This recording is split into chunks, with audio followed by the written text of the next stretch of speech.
ലക്ഷദ്വീപിന്റെ മനോഹരമായ കാഴ്ചകൾ നിങ്ങൾ ഒരുപാട് വീഡിയോയിൽ കണ്ടിട്ടുണ്ടാവും. എന്നാൽ ലക്ഷദ്വീപിലെ ജനങ്ങൾ ഫേസ് ചെയ്യുന്ന കുറച്ച് പ്രോബ്ലംസ് അത് ചിലപ്പോൾ നിങ്ങൾ കണ്ടിട്ടുണ്ടാവണമെന്നില്ല. 2020 ഡിസംബർ 5-ന് ഇപ്പോഴത്തെ അഡ്മിനിസ്ട്രേറ്റർ ജോയിൻ ചെയ്ത് തൊട്ട് 5000-ലധികം എംപ്ലോയീസിനെ പിരിച്ചുവിട്ടുകൊണ്ട് എന്ത് ഡെവലപ്മെന്റ് ആണ് അദ്ദേഹം ചെയ്തതെന്നുള്ളത് മനസ്സിലാവുന്നില്ല. 1,00,000-ൽ താഴെ വരുന്ന ജനസംഖ്യ മാത്രമേ ലക്ഷദ്വീപിലുള്ളൂ. അപ്പൊ ഇത്രയും ചെറിയ ജനസംഖ്യയിൽ ഇത്രയും അധികം ആളുകളെ പിരിച്ചുവിടുമ്പോൾ എങ്ങനെയായിരിക്കും അവരുടെ കുടുംബങ്ങൾ ഇത് എഫക്ട് ചെയ്യുന്നത്? ഫാസ്റ്റ് ഫോർവേഡ് ടു 2025 ഈ വർഷം അദ്ദേഹം ഉണ്ടായിരുന്ന സ്കൂളുകളിൽ 4% അടച്ചുപൂട്ടുകയും പൊളിച്ചു മാറ്റുകയും ചെയ്തിട്ടുണ്ട്. 19 സെപ്റ്റംബർ 2025 ഇറങ്ങിയിട്ടുള്ള ഒരു ഗവൺമെന്റ് നോട്ടീസ് ഇതിൽ പറയുന്നത് 100 കോടി രൂപ വരെ അഡ്മിനിസ്ട്രേഷന്റെ അണ്ടറിൽ പബ്ലിക് പ്രൊജക്ട്സുകൾ ചെയ്യാനായിട്ടുള്ള ഒരു റൈറ്റ് ഉണ്ടായിരുന്നു. അത് എടുത്തു നീക്കിയിരിക്കുകയാണ്. ഇനി അത്തരം പ്രൊജക്ടുകൾ ചെയ്യണമെങ്കിൽ ഡയറക്ട്ലി മിനിസ്റ്റർ ലെവലിൽ പോയിട്ട് അപ്രൂവലും കാര്യങ്ങളൊക്കെ വന്നാലാണ് ചെയ്യാൻ പറ്റുള്ളൂ എന്നുള്ളത്. അപ്പൊ ഈ പൊളിച്ചു മാറ്റുന്നതും ഈ ഒരു ഡിസ്ട്രക്ഷൻ പരിപാടികളൊക്കെ വലിയൊരു പ്ലാൻ നടപ്പിലാക്കാനാണ് എന്ന് നമ്മളെ ബോധിപ്പിച്ചാലും അതിന് മിനിസ്ട്രി ലെവൽ അപ്രൂവൽ കിട്ടും എന്നുള്ളതിൽ നമുക്ക്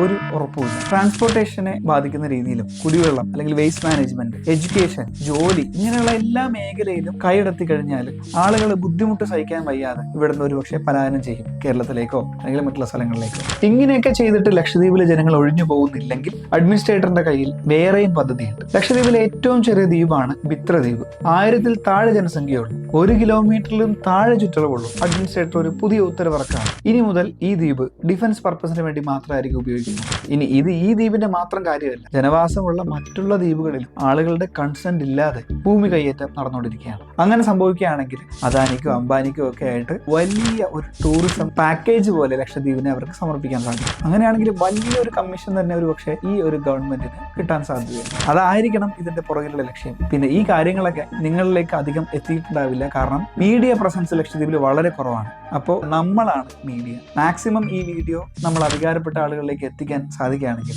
അതിലൂടെ വലിയൊരു മാറ്റം തന്നെ ഒരു പക്ഷേ നമുക്ക് ഉണ്ടാക്കാൻ സാധിക്കും. എന്നും കേരളത്തിന്റെ നെഞ്ചോട് ചേർത്ത് വെക്കുന്ന ആളുകളാണ് ലക്ഷദ്വീപിലെ ജനങ്ങൾ. അവർക്കൊരു ബുദ്ധിമുട്ട് വന്നു കഴിഞ്ഞാൽ നമ്മൾ അവരെ ഹെൽപ്പ് ചെയ്യണ്ടേ? വേറെ ആരാ ഹെൽപ്പ് ചെയ്യാനുള്ളത്?